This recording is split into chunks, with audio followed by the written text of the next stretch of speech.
Hi bro, మీ పేరు? నా పేరు గౌతమ్ అండి. ఇప్పుడు తెలంగాణలో కాంగ్రెస్ పరిపాలన ఎలా ఉంది బ్రో? చాలా బాగుందండి, చాలా బాగుంది. ఆయన చెప్పిన వెంటనే అన్ని పథకాలు అమలు చేస్తుండు. చాలా బాగుంది కాంగ్రెస్ ప్రభుత్వం.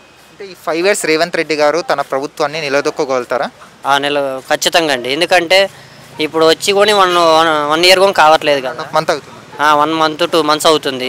అప్పుడే ఆల్రెడీ ఆయన చెప్పిన పథకాలన్నీ రిలీజ్ చేస్తుండు. రేపు కూడా కొన్ని జాబులు రిలీజ్ చేస్తా అన్నాడు కదా రేవంత్ రెడ్డి. 6 గ్యారెంటీలు అన్నారు కదా, ఏదైతే చెప్పారో 6 గ్యారెంటీలు అమలు చేస్తారని నమ్మకం మీకుందా? ఖచ్చితంగా నెరవేరుస్తాడని ఖచ్చితంగా. ఇప్పుడు మీరు కేసీఆర్ పరిపాలన కానీ చూసారు గతంలో, ఇప్పుడు రేవంత్ రెడ్డి చూస్తున్నారు. ఇద్దరిలో మీకు ఎవరిది బెస్ట్ అనిపించింది ప్రజల పట్ల బాగా?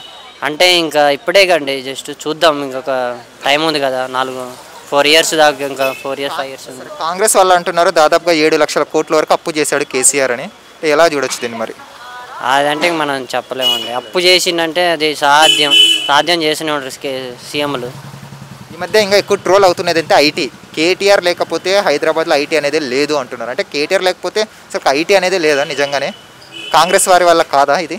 ఎందుకు కాదండి, అది ఏదో వాళ్ళ టీఆర్ఎస్ వాళ్ళు రూమర్స్ పెట్టుకొని దాన్ని లేరు, ఐటీ వాళ్ళు లేరు అంటారు. ఎందుకు కాదు, చూద్దాం. ఇప్పుడు కూడా వచ్చారు కదా ఐటీ మంత్రి కొత్తగా, ఆయన కూడా చేస్తాడు.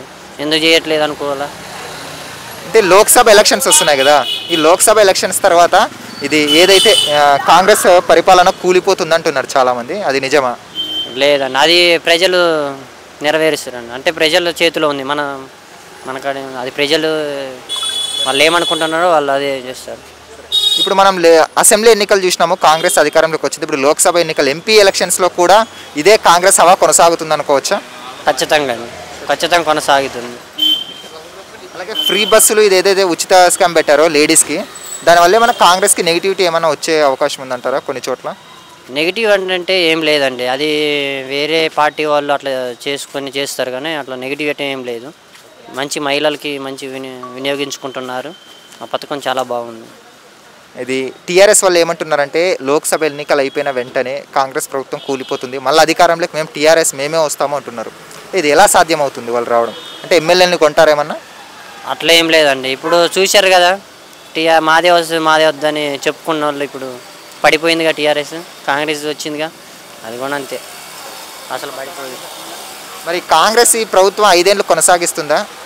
ఖచ్చితంగా కొనసాగుతుందండి.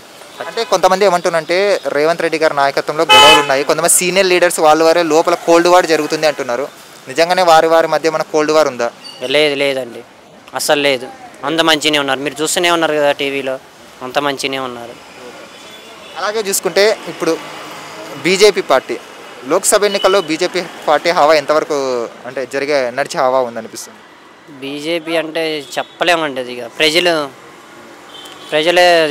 నిర్ణయం. అది ఓవరాల్గా అయితే మీకు కాంగ్రెస్ పరిపాలన బాగుందంటారు? బాగుందండి. Okay, thanks. హాయ్ ఫ్రెండ్స్, మా ఫ్యూచర్ టుడే ఛానల్ చూస్తున్నందుకు చాలా థ్యాంక్స్. మరిన్ని లేటెస్ట్ వీడియోస్ కోసం వెంటనే సబ్స్క్రైబ్ చేయండి. అలాగే ఈ బెల్ని కూడా రింగ్ చేసేయండి. మా లేటెస్ట్ వీడియోస్ నోటిఫికేషన్స్ అన్నీ మీ మొబైల్లో వస్తాయి. మా వీడియోస్ మీకు నచ్చితే లైక్ చేయండి, షేర్ చేయండి, నచ్చకపోతే కామెంట్ చేయండి.